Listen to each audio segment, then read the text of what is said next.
The title of this event is this 1968 Protest Then and Now? And it will be a 3-generation conversation between Imani and Rusty and I. So first, I would like to just ask everyone to make sure that you mute your audio. Also, we will be taking questions from the chat function. So please, as we're talking, if you want to go ahead and add your question into the chat, I'll be monitoring the chat, okay? Thank you again for being here. I'll start with an introduction of Dr. Carolyn Eisenberg, who is a professor here at Hofstra University. She is a professor of US history with a specialty in recent US and American foreign policy. Dr. Eisenberg, affectionately known as Rusty, is a self-described activist for life on peace and social justice issues. Currently, Dr. Eisenberg is the legislative coordinator for Historians for Peace and Democracy. Secondly, we have Imani Hinson, who is a recent graduate from Hofstra University. She majored in history and social studies education, and was very actively involved, with the Center for Civic Engagement while at Hofstra.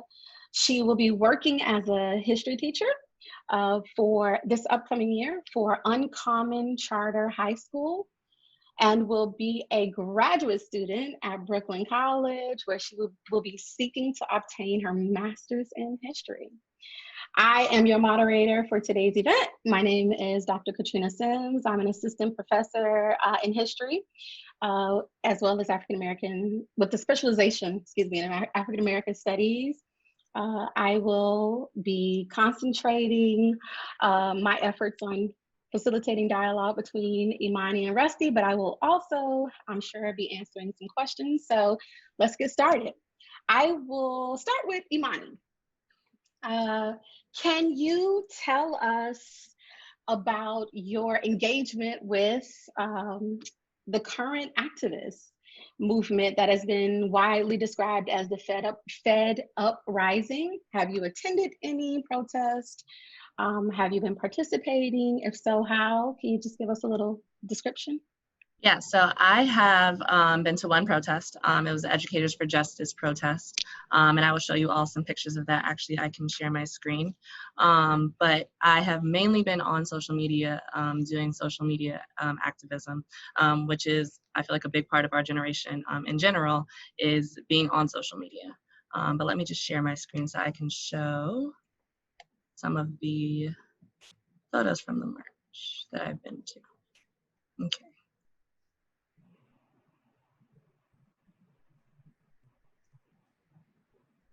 So this is a picture of the march that I went to, Educators for Justice in Brooklyn. We marched over the Brooklyn Bridge. We had different stopping points. One of them was in front of the Department of Education, just to speak about the issues that are not only just police brutality, but other issues, including education. This was the march. It was pretty big, going across the bridge. And as you can see, it is pretty mixed. It is not just Black educators. It wasn't just Latino educators. It was everyone, white, Black, Hispanic, and we were all out there marching together, and it was great. So yeah, those are pictures from that. I want to go back for a moment to something that you mentioned, that it was mixed. I know that there's been a lot of talk about collaboration and allyship and how important it is to coalition build, and more specifically to create a movement that is multi-ethnic. So I'm wondering to you, is it important personally, the sort of activism that you've been involved with? What are some of the things that are happening? What are some of the actions, the outreach, the organizational work that is occurring sort of at that ground roots level to encourage that multi-ethnic coalition that seems to be important, especially to the education component? Right. I think really in terms of educating, well, educators for that march specifically, the individuals who did the march were not just Black people. And I think that's important as well, just to make sure that you have individuals from different backgrounds, because what we're seeing a lot of with this movement is the fact that people are sort of getting upset with other races at the fact that they're not helping out. For example, the Hispanic community, a lot of Black people feel like they're not helping out as much as they could be, when we sort of feel like we're sort of in the same boat in this. And so when me and Professor Eisenberg were having this conversation, I was even bringing up the fact that in Chicago, when the riots started happening, some of the Hispanic gangs were targeting Black communities and targeting Black people in the community, because they were like, you know what, police, we got it. We can take care of it for you. Because we were seen as, whatever you want to, troublemakers, when if you guys were in the same position, we would support you on that. So I think it's a matter of allyship is important, and it's also important that people understand that the Black community doesn't have to educate everyone, if that makes sense. Mm-hmm. Now, Rusty, I'm curious. I know that you have shared with several of us at Hofstra, including your students, your experience at Columbia University during the activism activity. And so I'm curious if you can offer this sort of younger generation, these more recent movements, any little gems, any little advice regarding creating a biracial, multi-ethnic movement that is really about allyship and not sort of fraught with such ethnic tension, or some would argue is not divided or stymied by the oppression Olympics, right? Who has been the oppressed more, who should get sort of the attention? Do you have any wisdom? Well, I feel intimidated by the need to have a gem, so there's no gem. Okay. And also, as the elder here, I want to sort of contextualize, because 1968 already is a lot of things have happened before 1968 that are pretty important. So, through most of the 60s, I would say that the civil rights activity that went on around, whether it was in the South or ultimately in the North, that this was an interracial effort. I think when you're talking about the South, I think Black leadership in the South was critical, but this was an integrated movement. And one of the things that we spoke about is I was actually at the University of Chicago when Martin Luther King decided to make Chicago his target city as an experiment. And he did that in the summer of '66. But what I'm saying is that all during that time, it was considered a value to have an interracial movement. But that's changed, which is why I'm a little bit uncomfortable about sort of focusing in just on 1968, because what really happened by 1968 is that the old civil rights movement, which was integrationist in its aims and in its way of organizing, that there had been a lot of rejection of that model. And there are some very good reasons for that, which is a longer conversation than probably is useful here. So there are plenty of reasons, but the fact is that by 1968, that Black-White alliance had broken down for the most part. Dr. King was trying to keep it alive, but he was killed in the spring, and the Poor People's March kind of fizzled out. So by the time we got to Columbia, the initial protest at Columbia linked issues, which is very important. So that one of the key issues at Columbia was the fact that the university was doing secret research for the military, actually helping the Air Force. So that was one set of issues. And then the other set of issues was the university's exploitative and awful relationship to the Harlem community. So it was really a link of things. But what happened was that probably by the first night of the protest, when people were in the building, the Black students in the building asked the white students to leave. And for the rest of the time, although there was some communication at a leadership level, the entire protest was really conducted, by two different groups with very little coordination. And it's ironic, actually, because at one of the reunions for Columbia, which I think was the 40th, so you can see how old everybody was, suddenly that event was organized in such a way that it actually had significant numbers of Black and white participants from those days. And it was actually the first integrated experience we had at all after the, after the first couple of hours. But I want to just real quickly go to the present time. I mean, I think we could talk about how did that, split really happen and why and so forth.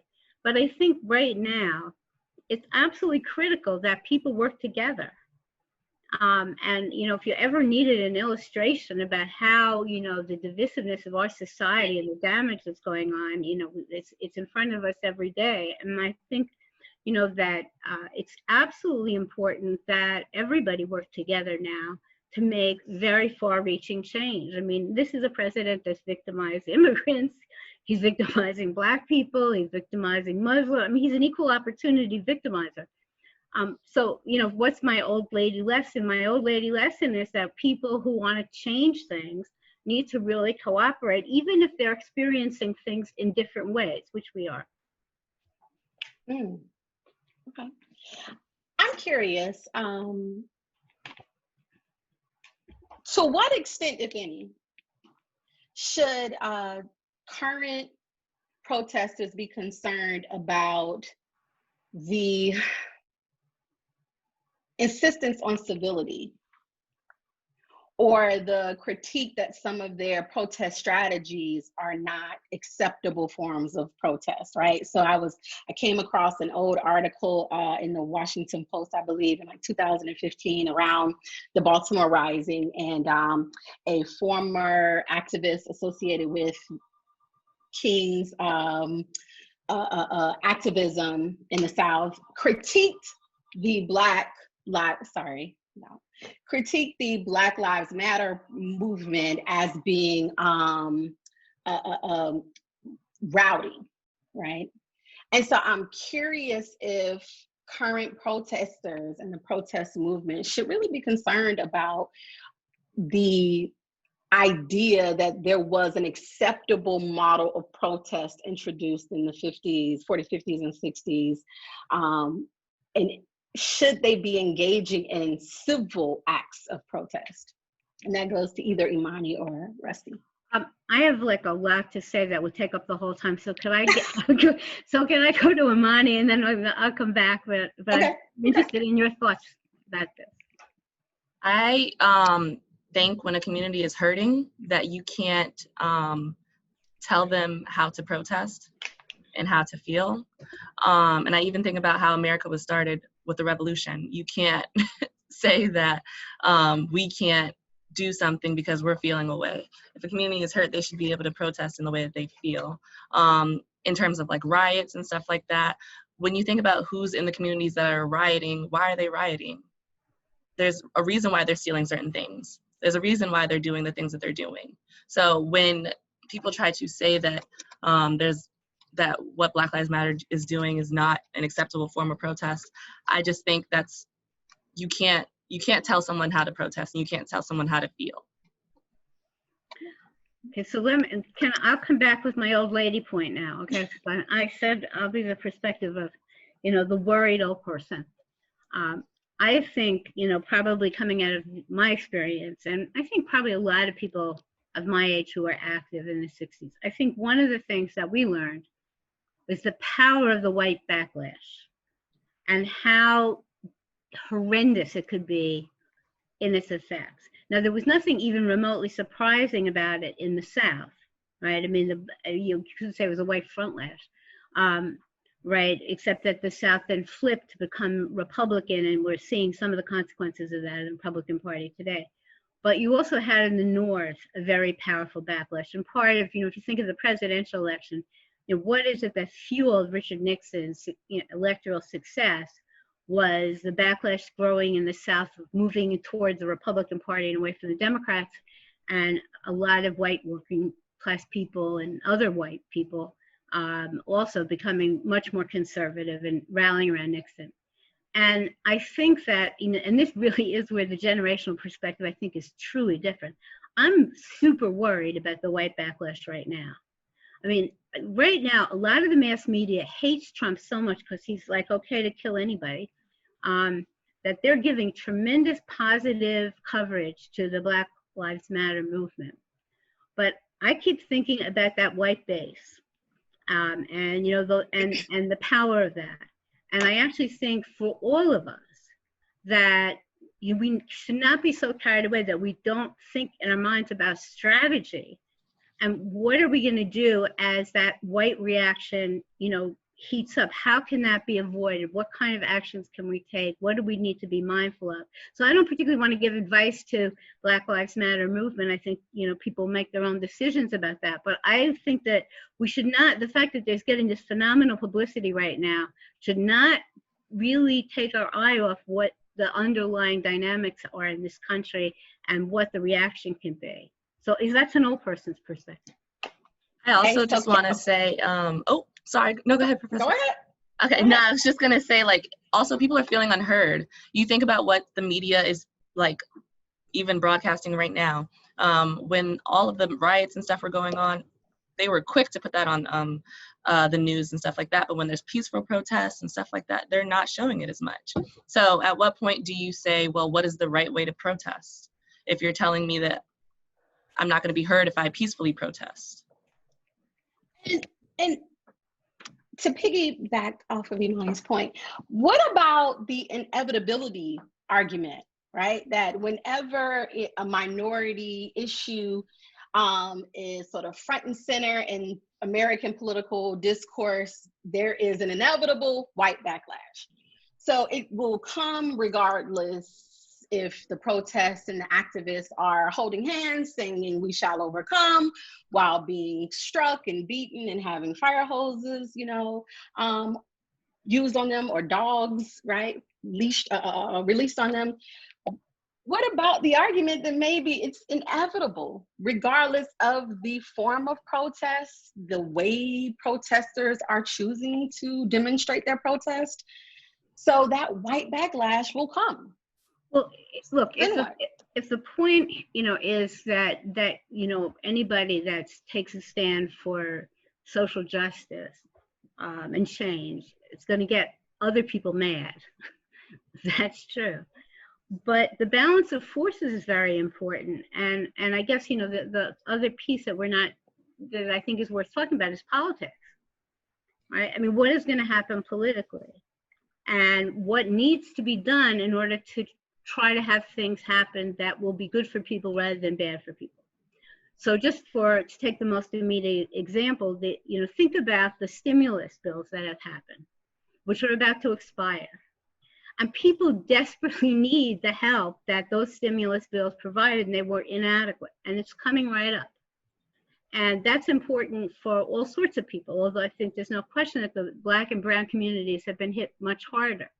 So I guess I'm talking in a different way. I'm saying I think we have to think about what can be done, what should be done to try to make sure that political outcomes are outcomes that help people rather than hurt them. So I don't know if we're talking past each other a little bit on that, but that's more where I'm coming from. It's not an argument that you shouldn't protest or you should use this tactic rather than the other, but it is a perspective that says that we need to actually focus. And one of my lessons from 1968, after Lyndon Johnson went away, most people I knew couldn't care less about the electoral process. But the electoral process has huge impact on people's lives. So, you know, as we're thinking about strategies, I think that's important to put into the mix. You're absolutely right. But then, unfortunately, we have Russian interference in the elections, right? We have Kentucky just reduced their polling places from 2,300 to 200, right? So you have efforts to depress the vote, to interrupt the really successful sort of get out the vote campaign that we've been seeing, right? The momentum around the Democratic Party really trying to breathe fresh energy and life into its base, right?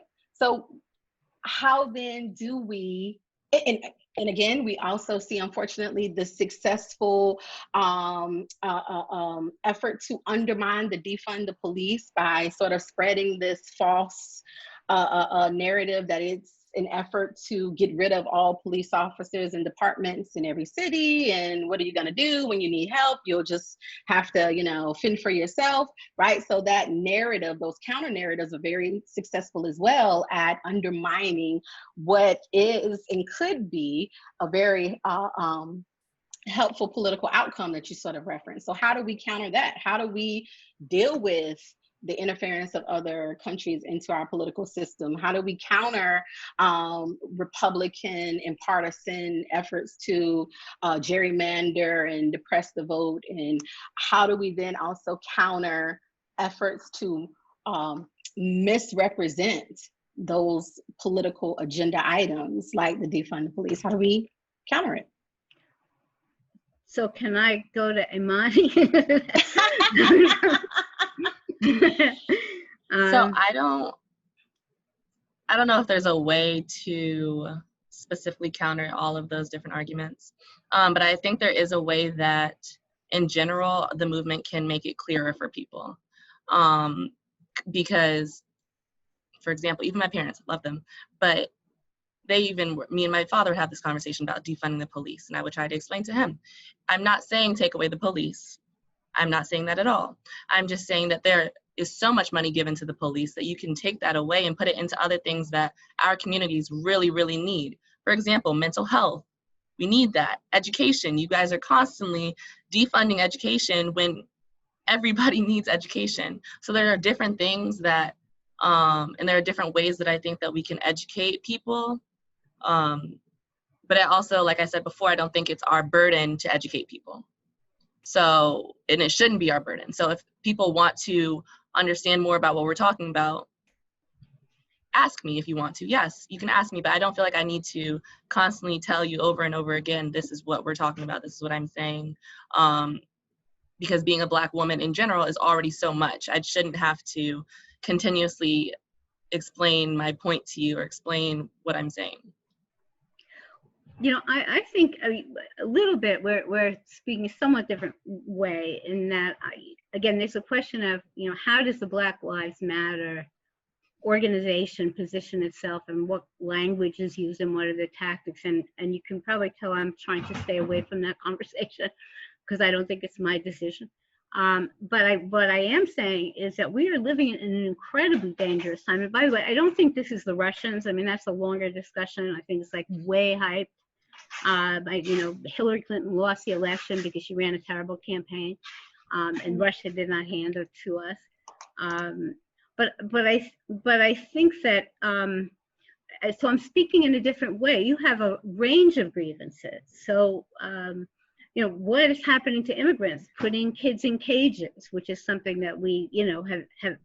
I mean, it's gone beyond anything that we can imagine. I mean, anybody that's poor in this country now, their situation has gotten worse and worse. We have very deep cleavages there. I mean, and we also have a pandemic, which is, you know, we haven't talked about that, but I think, you know, the relationship between the pandemic and the upset and the differential effect of the pandemic, you know, is very much in this sort. We have a whole host of things and a planet, right, that is in danger. So it's not just one issue.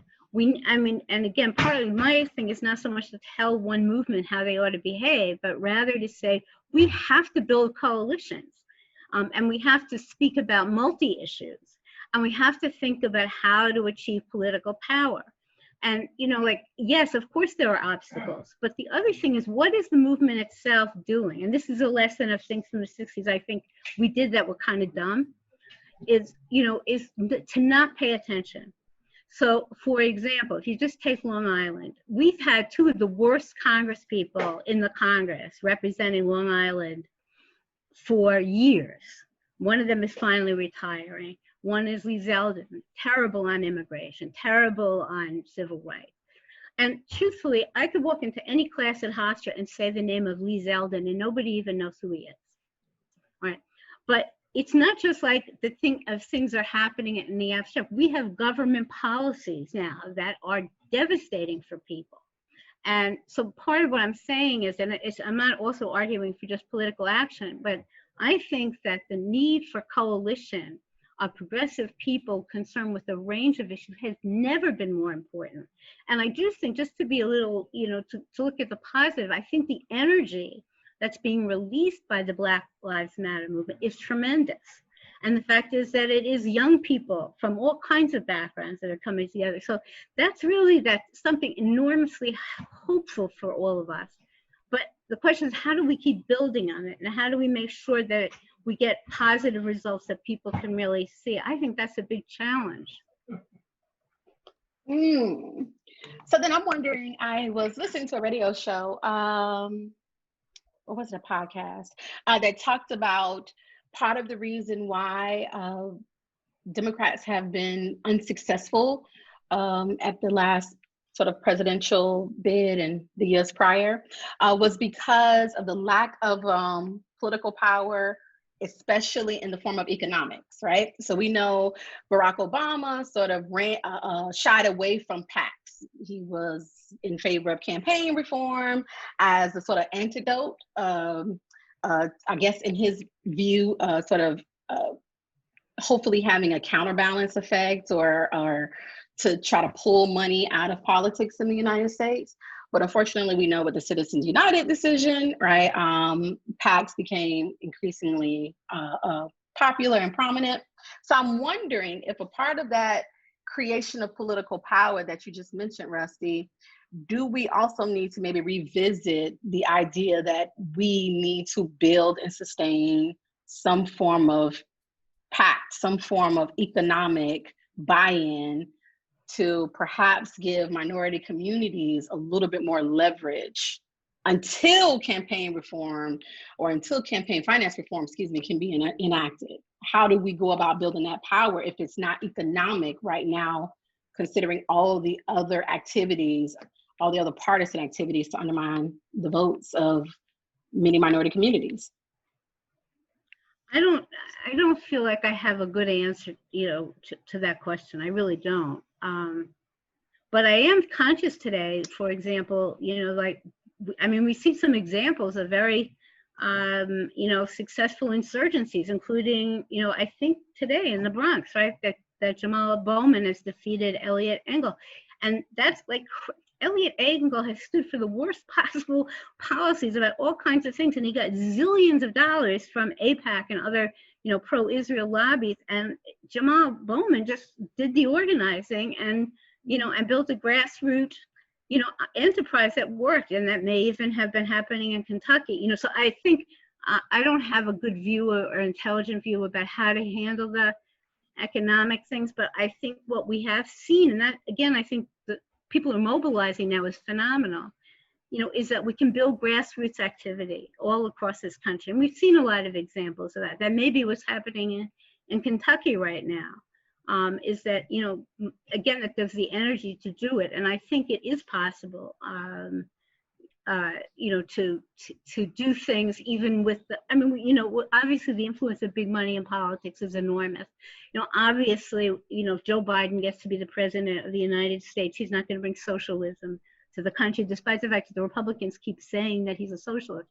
We know that the, economic interest, and I don't think we can solve every problem, but one of the things that I take away from the 60s is we made a lot of mistakes, but also a lot was accomplished, up until 1968. There were some very, very important political and social and cultural and economic changes that came out of that period. And, we're enjoying the fruits of that, as well as mistakes that were made. And I guess I'm looking at this period in kind of the same spirit. It's like people are mobilizing now. And what can we build? And what can we build together? And I think the hope of a coalition now is better than it's ever been. So I'm wondering also, with the lens back to the 1960s, I'm wondering if some of the criticism or the critiques of current protest movement deserves a little bit more attention. One being the current structure, the decentralized structure of the current protest. And many argue that part of the reason why 1960s activism is so successful is because there's one leader, right? Dr. Martin Luther King. He is sort of the driving force. He's the single most respected, prominent spokesperson for Black issues in the 1960s. That's why it's successful. I'm wondering if it is important for us to maybe adopt that strategy to ensure that there's a singular message, to make sure that we're consolidating all of these different coalitions and putting together consolidating all these different coalitions and making sure that there's one united message or one political agenda. Is that what we're looking for, to ensure that the political power is accurately captured and then ultimately used or galvanized? Is that the issue? That there should be leadership, that it shouldn't be as decentralized as it currently is, that we should look to the 1960s for that sort of example of why they were successful? I'm curious. Can I yield to Imani? Because one thing everybody probably understands right now is that because of the stupid virus, right? All these people of my age who are like, we're always marching for everything. We're not marching because, we're an at-risk population. So it's really driving everyone crazy that I know. But Imani, you're getting much more of the sense of how things are being organized now. I think that, and me and Professor Eisenberg had this conversation about, should there just be, does having a leader actually make a movement stronger? I think at this moment, no. And I think there is a singular message. I think people are just not getting it. Like, the singular message is that Black Lives Matter. And that means every Black Lives Matter. Like, so when people say that having one singular person at the forefront of the movement is going to help, I don't think so. Just because, as we're seeing right now, we've had protests in all 50 states. You've never seen that happen before. And that's because not just one person is doing that. That's because different communities are feeling the impact of things and they're just moving, which is, I think that's great. Having one leader, when we had one leader, they killed him. So I don't think that, and you put a target on people's back when you give it to one leader or you give it to a group of leaders, you put a target on their back. So then I think it's more important to have these different marches, these different groups going out, because then you understand that it's not just one group of people doing this. No, it's everybody. Again, all of our states have done something at this point. And I think that Professor Eisenberg was talking about focusing the movement. I think, like I said, I think the movement is focused, but I think it's more widely focused than maybe it was during the civil rights movement, just because there are so many different issues going on within the Black community that are affecting the Black community. So we are literally having to address so many different ones. So when we say Black Lives Matter, we literally mean all Black Lives Matter. If I could just come in, I want to correct one sort of idea which we sometimes have. Obviously Martin Luther King is the most remembered, but he was not the only leader. And you had important leaders from CORE, you had important leaders from SNCC, you have people like John Lewis, right, who we still hear his voice today. It was very important back then. And it's also the case that even back then there was, first of all, they were arguing with each other all the time. That's the other point. The leadership did not agree about a lot of things. But there was also a lot of grassroots momentum as well. So it wasn't, quite as top down, as we sometimes remembered. And, again, it's partly the media focus on King that leaves that, that impression. Again, I don't know what's the best way for people to organize. So again, what I am thinking is how important it is to link issues. And if I just sort of put in the thing that we haven't talked about at all, which is the military budget, which is not, getting much attention, right at the moment, even by the, the mainstream media, right? That when we think about all of the social and domestic needs that have been grossly neglected, from the absolute idiocy that we didn't do anything about our public health system, or as Imani is talking about, in education. every area of domestic service that is important to people's survival has been impoverished over these years. And last week, the Senate's getting ready to give $750 billion to the military, which will also include a whole new generation of nuclear weapons. And so that's in one way seems very far afield from the murder on national television of a Black man by a police officer. And so it's hard to kind of like, expand beyond that. But if we really want to think about, why is this pandemic so devastating? What is happening to our communities? Why is it that our school system is really now, especially in low-income communities where schools canceled and so inadequate for this, that somehow in that picture has to be, where are we spending all of our money? What are our resources being used for? So I'm saying that cautiously because I'm not trying to redirect attention away from the huge focus that's going on now about policing in the Black community. And we don't want to it's not an argument to lose that at all, but it is an argument that at some point that there needs to be a coalescing of people. Again, I keep coming back to the immigration issue. I mean, what are we doing to people who have come to this country and work really hard and have very difficult lives, and we have ICE, chasing these people down, so how are we going to ultimately hook up together and get the energy of people, who have some particular concerns, but also, a concern to make the society better for everybody. Rusty, you mentioned twice the role of the media. And I'm wondering, just getting you and Imani's opinions, what role do you see the media playing in this current movement? Or is there a role? Does the current traditional media, do they even have a role, right? So, well, it's just interesting. I was listening to Imani on this point, because it really is where the generational perception is different. So like Imani, you were saying a little, like 10 minutes ago about how, somebody, throws a brick, and that could get way more attention than, 2,000 people marching peacefully and with a good message, right?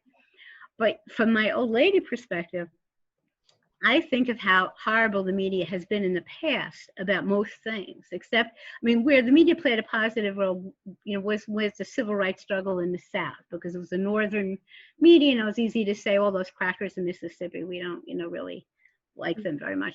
But, over decades, and I'm looking at the older people here in the rectangles, you could be in marches where there'd be like, 50,000 people, 80,000 people, and the New York Times wouldn't cover it, or they'd say the march was a fizzle, or they would find one person doing something dysfunctional and, make that the whole story. So that phenomenon, is very familiar. And I actually think right now that one of the benefits that we're getting, because the media hates Trump, is that they're giving way more, space to things that they have neglected for decades, right?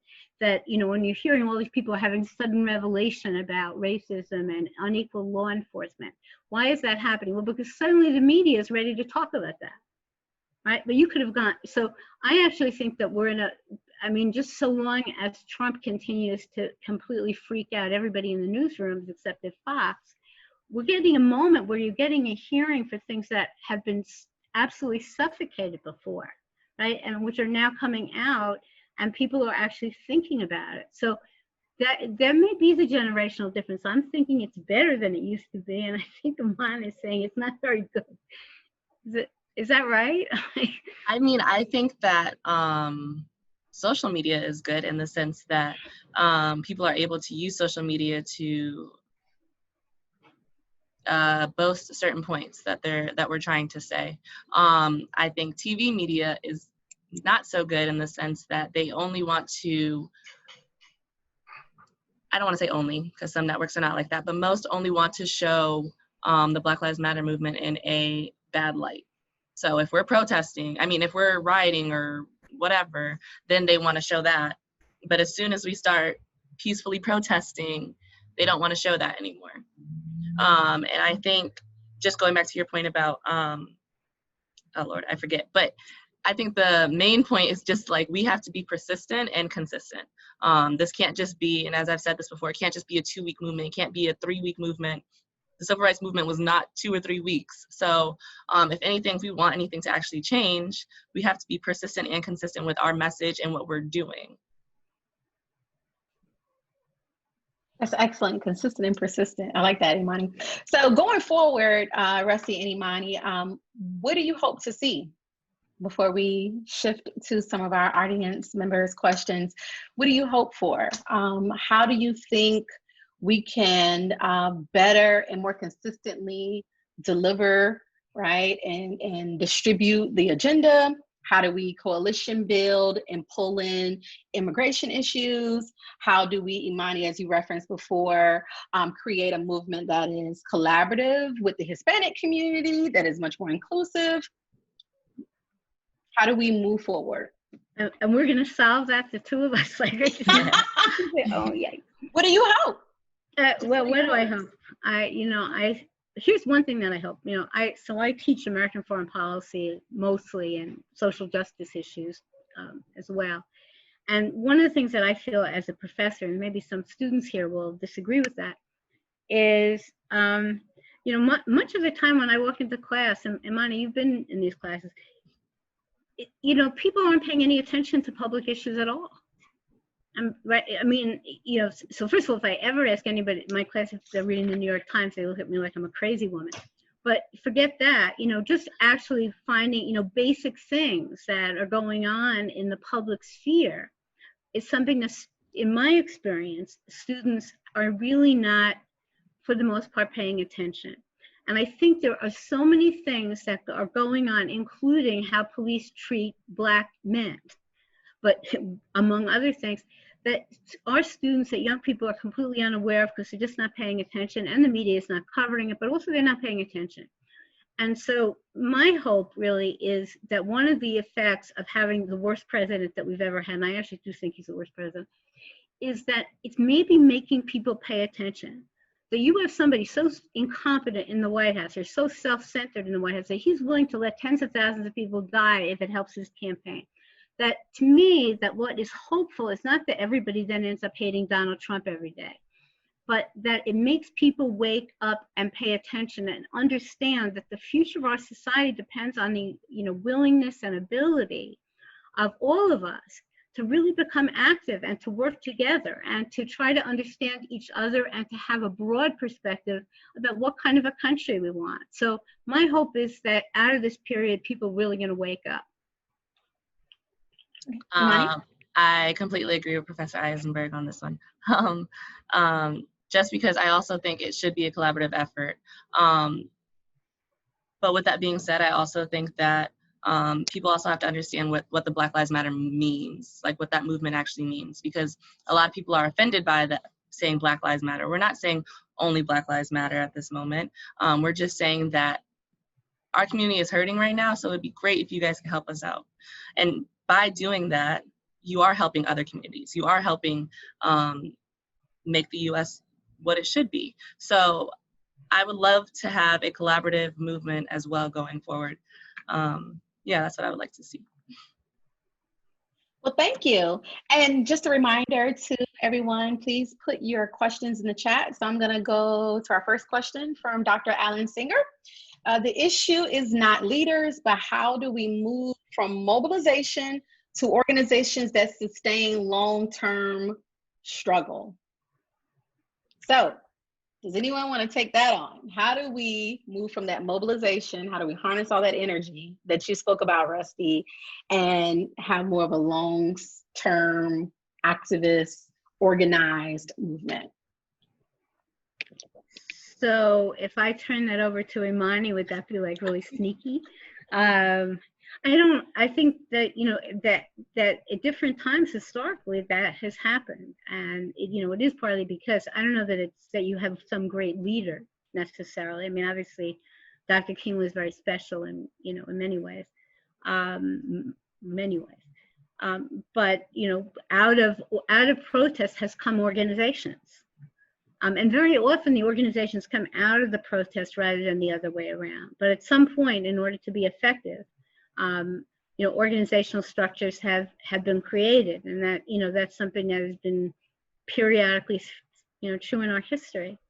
And I think right now, I don't have an answer for that, but because this is the future that we have to write, is that how out of this horror and shock about all of these things, that have taken place in our country, and the total nightmare of the leadership that we have in this country right now, that out of that, and what we're seeing right now is a lot of protest and a lot of energy, and positiveness.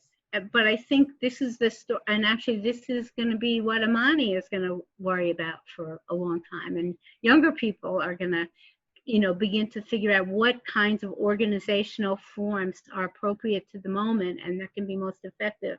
I'm not sure that we can just transfer the experience of the 1960s to what we have right now. I think the biggest thing to keep everything sustained, the movement sustained, is really education. Professor Singer had an event last week talking about activism when it came to students. And me being an educator, Professor Singer being an educator, we understand that it's important to help kids understand that protest is okay. Because a lot of students don't think it's okay. So when we educate our students, then I think that's going to be the way to keep the movement going. And Professor Singer's actually, he wrote a book. So if you guys want to do that, get his book about protest and educating students. So Imani, I have a question for you. Do you think much of the riots that took place were sparked by outside agitators and weren't reflective of the Black Lives Matter's cause? And I think that, if you think so, do you think this was done to try to taint the Black Lives Matter movement? Yes, I do think that there were a lot of outside agitators that came into a lot of the protests that were going on. Even, I'm from Maryland, even during the Freddie Gray riots, there were a lot of agitators that came from outside of the state to do things just to taint the Black Lives Matter movement, which is not okay. If I can just come back, I just want to piggyback for 1 second on what Imani was saying earlier about, students, coming to feel that protest is okay. I would add to, I totally agree, but I would also add to it that I think another thing is to learn that you can be effective. And again, we are often defeated. It's not, this isn't a story that's one way or another way. I mean, the history goes back and forth, but that, when people organize and take a stand, that they often, start events that really make life better for a lot of people, right? I mean, you had four young college students sitting in at a lunch counter in Nashville. And, that might have seemed like kind of a little lame thing, right? And it sparked, massive changes. And again, it sparked it because other people picked up the task and did other things and had other ideas. But I think understanding that you can actually achieve something, you can make life better for people because of things that you do. I think that that's an important component. I agree. I'm sorry, I'm scrolling down to our next question. We have lots of comments. Thank you all for engaging. I'm just scrolling, looking for a question. Oh, here we go.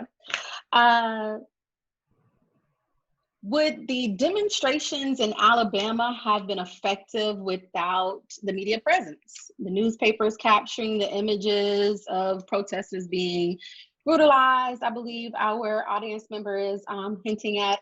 Also, it being sort of shown on television, right? Being piped into the homes of Americans. So for the first time, they were really experiencing themselves personally, those experiences, the attacks on protesters.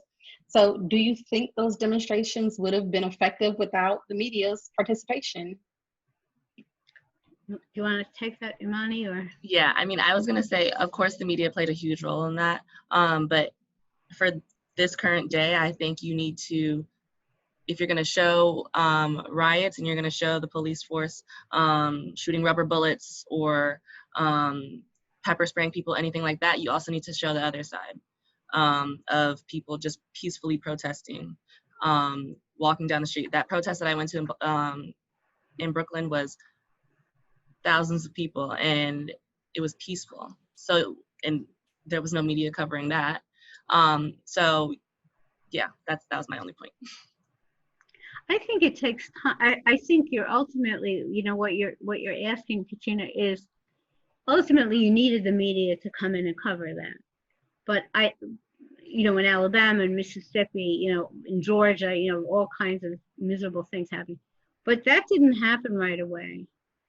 And, again, there's some pieces of that story that are not so wonderful, right? For example, I think, when you think about Mississippi, right, to some extent, it took the murder of white college students in order for the country to get electrified, right? And, if James Chaney, black young man, had been the only person killed, I'm not sure that it would have, well, I'm sure it wouldn't have gotten the same attention.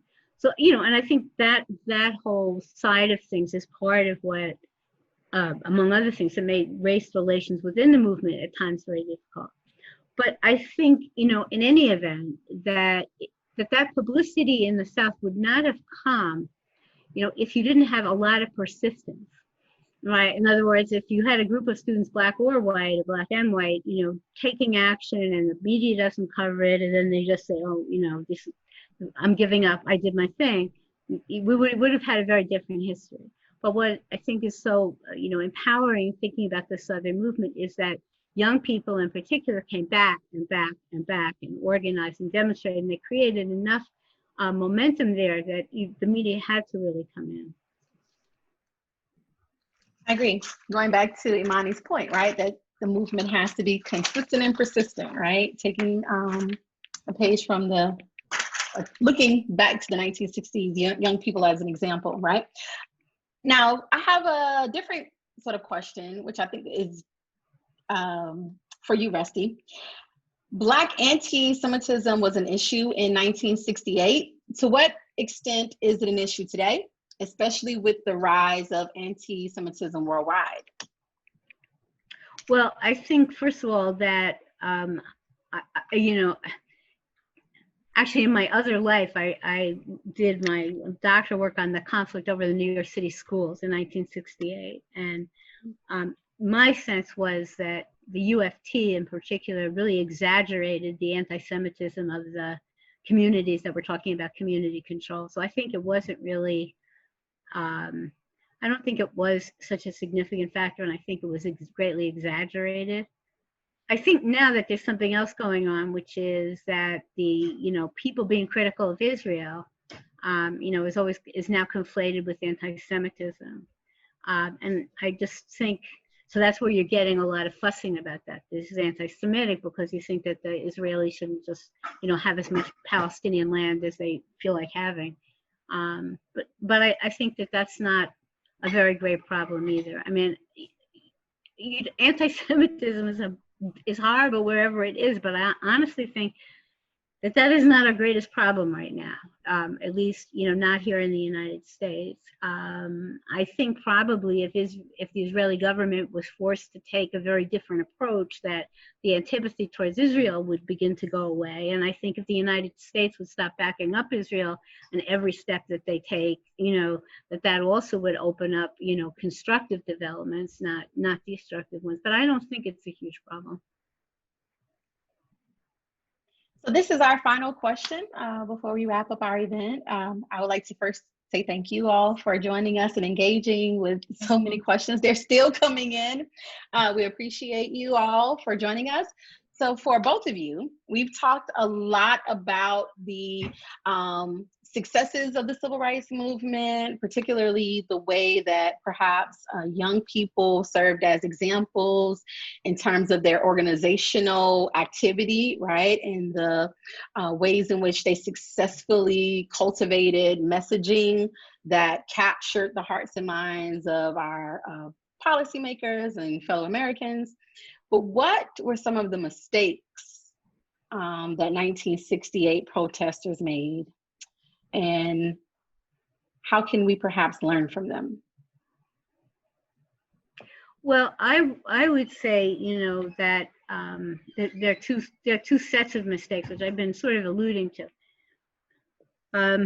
I think that, again, there was a lot of energy around getting rid of Lyndon Johnson because, back in the day after the Tet Offensive, people were hating him. I mean, nothing like what we have with Trump now, but so there was a certain amount of energy about getting rid of him. But once he took himself out, I think that there was, on the part of really left protesters, black and white, that there was in the North, I also want to qualify, say, to the North, a downgrading of politics and a political action.